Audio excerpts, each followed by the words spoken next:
सभी को नमस्कार। आशा करता हूँ आप सभी ठीक होंगे।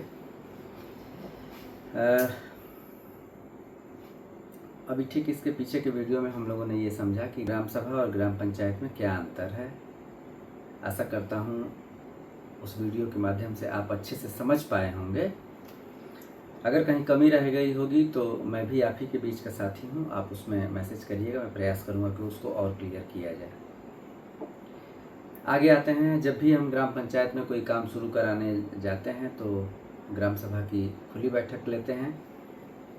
फिर इसके बाद ग्राम पंचायत की भी बैठक आयोजित होती है। इसका कुछ नियमावली है जो उत्तर प्रदेश पंचायत राज अधिनियम 1947 के नियमों में दिया गया है।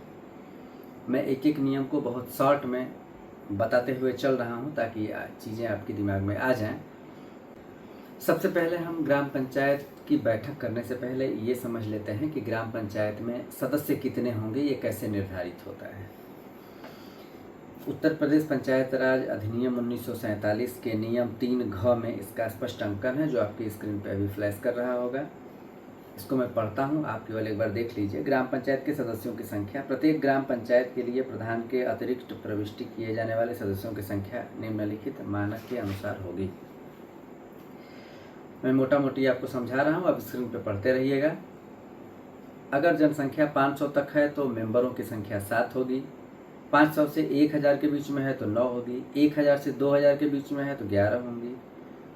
2000 से 3000 के बीच में है तो 13 मेंबर होंगे और 3000 से ऊपर की आबादी है तो 15 मेंबर होंगे। ये तो हो गई मेंबरों की संख्या।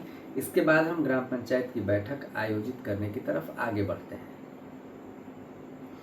अब प्रश्न ये उठता है कि हम ग्राम पंचायत की मीटिंग आयोजित कहाँ करेंगे।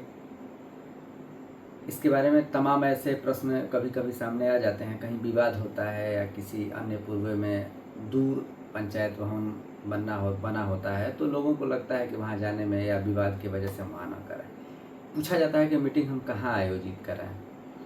इसमें स्पष्ट इसी अधिनियम के नियम 31 में, जो अभी आपके स्क्रीन पर दिखेगा, स्पष्ट लिखा हुआ है कि उसमें दोनों बातें लिखे हैं, ग्राम पंचायत और ग्राम सभा दोनों की बैठकें वहीं आयोजित की जाएंगी जहां उस ग्राम पंचायत का कार्यालय स्थित हो।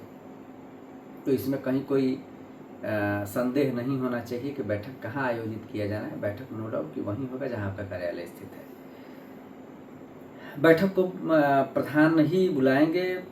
ग्राम सभा का प्रधान और उसकी अनुपस्थिति में वो प्रधान ग्राम सभा या ग्राम पंचायत की बैठक बुलाएंगे। बैठक समय, दिनांक और स्थान जो है वो ठीक स्थान नियत किया जाएगा उसमें, कि लोगों को स्पष्ट रूप से ये समझ में आ जाए कि बैठक कब, कहाँ, किस डेट पे रखा गया है। ग्राम पंचायत की बैठक के लिए बैठक की सूचना कम से कम 5 दिन पहले सदस्यों को लिखित रूप से दिया जाना है। देखिए, आप जो सूचना दिख रहा होगा नियमावली का, नियम 32 में लिखा हुआ है बैठक की सूचना। उसके दूसरे लाइन में देखिए, ग्राम पंचायत की बैठक की सूचना कम से कम 5 दिन पहले सदस्यों को लिखित नोटिस द्वारा दी जाएगी। इसमें ग्राम सभा और ग्राम पंचायत दोनों की बातें की गई। मैं अभी केवल ग्राम पंचायत की बात कर रहा हूँ ताकि अलग अलग वीडियो हो तो आपको आसानी से समझ में आ जाए। यहाँ एक चीज़ और ध्यान लेने वाली बात है कि ये सूचना लिखित रूप में ही जानी है सदस्यों को। इसमें आप किसी तरीके का डुगी मुनादी कराएं ना कराएं वो अलग विषय है, लेकिन सदस्यों को लिखित रूप में ये नोटिस जाना है, तभी ग्राम पंचायत की मीटिंग जो है वो वैध बता पाएंगे। आप इसका ध्यान रखिएगा।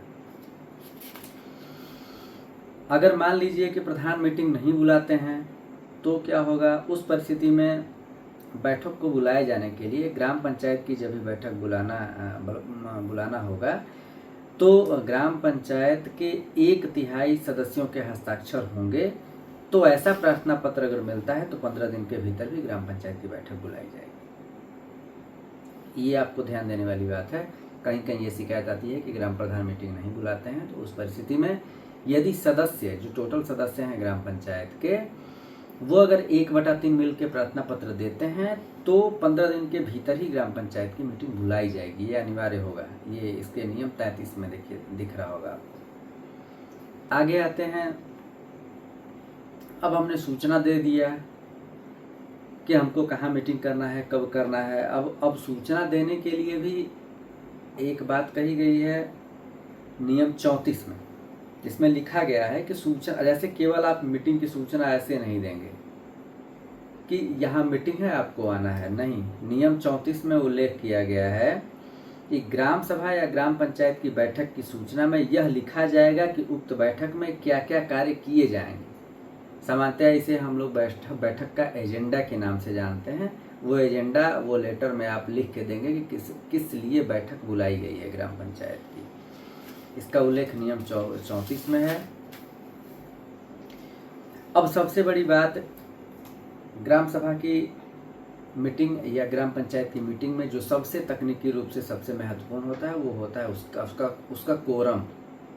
आप जब एक्ट पढ़ेंगे तो उसमें गणपूर्ति की बात की गई है, लेकिन शुद्ध हिंदी में शायद ग्रामीणों को या किसी को न समझ में आए तो वहाँ इंग्लिश के कोरम शब्द को जो प्रचलन में है उसी का प्रयोग किया जाता है। हम लोग सामान्यतः कोरम का ही उल्लेख करते हैं। नियम 35 में ग्राम पंचायत की बैठकों की गणपूर्ति, कोरम और विधि बताया गया है। वो आपको फ्लैश करेगा, दिखेगा, देख रहे होंगे आप। इसमें पहले में है कि ग्राम पंचायत के सदस्यों की पूरी संख्या की 1/3, जिसमें प्रधान और उप प्रधान भी सम्मिलित होंगे, बैठक की निर्दिष्ट कोरम होगी। अब यहाँ ये समझने वाली बात है कि मान लीजिए, उदाहरण के तरीके से मैं आपको समझाने का प्रयास कर रहा हूँ कि मान लीजिए कि किसी ग्राम पंचायत में 15 सदस्य हैं। अब 1/3 अगर उपस्थित हुए तो मतलब 5, और एक प्रधान भी उसमें सम्मिलित रहेंगे तो 6, मतलब उस ग्राम पंचायत के बैठक की जो कोरम होगी वो टोटल 5+1, 5 + 1 मतलब कुल संख्या 6 होगी, तभी आप उसके कोरम को मानेंगे। अगर कोरम पूरा नहीं होता है तो क्या करेंगे? मान लीजिए कोरम पूरा हो गया तो आपने बैठक की कार्रवाई आगे बढ़ा के सारे नियमों का पालन करते हुए आपने बैठक पूरा करा ली। लेकिन यदि बैठक आपने पहली बैठक रखा, उसका प्रॉपर आपने सूचना दिया, लेकिन अगर बैठक पूरी नहीं हो पाई इस वजह से कि सदस्य उसमें उपस्थित नहीं हुए और कोरम पूरा नहीं हुआ, तो आप क्या करेंगे? तो फिर इसी के नियम 35 के उपनियम 2 में ये लिखा हुआ है, यदि कोई बैठक निर्दिष्ट संख्या की कमी के कारण स्थगित कर दी जाए तो स्थगित की गई बैठक के निर्दिष्ट संख्या की आवश्यकता न होगी, किंतु सदस्यों की बैठक को पुनः सूचना दी जाना अनिवार्य है। इसमें कहने का मतलब यह है कि अगर पहली बैठक आपकी कोरम के अभाव में स्थगित कर दिया जाए तो दूसरे बैठक में कोरम को नहीं देखना है। लेकिन एक जो बहुत बड़ी शर्त इसमें है कि आपको उन दोनों मीटिंगों की सूचना दिया जाना अनिवार्य है, और उसका डॉक्यूमेंटेशन आपको कैसे करना है इसमें भी कई जगह इस चीज़ों का उल्लेख किया गया है। मैं आपको स्पष्ट बता रहा हूँ कि कोई भी बैठक आप करेंगे तो उसमें आप डुगी कराइए, मुनादी कराइए, ये सारे नियम उसमें लिखे गए हैं। लेकिन उसके अलावा आप ग्राम पंचायत की बैठक में सदस्यों को लिखित रजिस्टर्ड डाक चाहें तो भेज दें, साधारण डाक भेजें, लेकिन उसका डॉक्यूमेंटेशन आपके पास होना चाहिए प्रॉपर। अगर वो भी लेने से इनकार कर रहे हैं तो उनके जो मेंबर हैं उनके घर के दीवारों पे चस्पा करा के उसका फ़ोटो ले लीजिए, पंचायत भवन पे उसका फ़ोटो चस्पा करा दीजिए। अपने गांव के कर्मचारी जैसे पंचायत सहायक, रोजगार सेवक, सफाई कर्मी या किसी अन्य जो गार्ड वगैरह हैं उनके माध्यम से आप उन सदस्यों के पास उस सूचना की प्रति को भेजेंगे और उसकी प्राप्ति रसीद उनसे प्राप्त कराएंगे। अगर इतना डॉक्यूमेंटेशन आप कर ले जाते हैं और पहली बैठक में अगर कोरम नहीं पूरा है, मीटिंग स्थगित, तो दूसरी बैठक में बिना किसी सदस्य के उपस्थित हुए केवल प्रधान और सचिव मिलकर भी उस कार्रवाई को पूरा कर सकते हैं। तो मैं ऐसा करता हूं कि आप मेरी बात अच्छे से समझ पा रहे होंगे। अगर कहीं आपको समझ में न आ रही हो मेरी बात तो आप कमेंट करें, मैं पूरा प्रयास करूँगा कि उसको फिर से समझाने का प्रयास करूँ। बैठक के बाद अब हम लोग आते हैं कि ग्राम पंचायत की कार्रवाई को लिखा कैसे जाना है और उसका प्रारूप क्या होता है। तो जो कार्रवाई रजिस्टर का प्रारूप है वो आपके स्क्रीन पर दिख रहा होगा। इसको रूपपत्र 8 के नाम से हम लोग जानते हैं। कार्रवाई रजिस्टर जो है वो शुद्ध रूप से हिंदी में लिखा जाना है। ये नहीं कि अगर आप इंग्लिश पढ़ के आ गए तो इंग्लिश में लिखेंगे, ऐसा कुछ नहीं है। नियम 36 में स्पष्ट रूप से लिखा गया है, देखिए दिख रहा है, कार्रवाई का हिंदी में रखा जाना। और वो कार्रवाई लिखने के बाद एक प्रतिलिपि निर्धारित अधिकारी के पास 7 दिन के अंदर भेजी जाएगी। सारे नियमावली आपके सामने दिख रहे हैं, आप उसको पढ़िए, समझिए। मैं अपने भाषा में आपको समझाने का प्रयास कर रहा हूँ। कहीं त्रुटि हो तो आप इसका मिलान करने के बाद ही आगे का एक्शन लें। 37 नंबर में बैठकों की सूचना की बात की गई, जो ऑलरेडी मैं आपको बता चुका हूँ कि निर्धारित स्थानों पर प्रकाशन ग्राम सभा के क्षेत्र में प्रमुख स्थानों पर सूचना चिपका कर बैठक के दिनांक, समय और स्थान की घोषणा करके डूबी पिटवा के भी कर सकते हैं। नियम 38 में जो सबसे महत्वपूर्ण है कि बैठक की अवधि, सामान्यतः हम लोग काफ़ी लापरवाह हो जाते हैं ग्राम पंचायत की बैठक को लेकर, लेकिन नियम 38 में आप देखेंगे तो स्पष्ट रूप से लिखा हुआ है कि ग्राम पंचायत की बैठक महीने में कम से कम एक बार अवश्य होगी। मतलब आप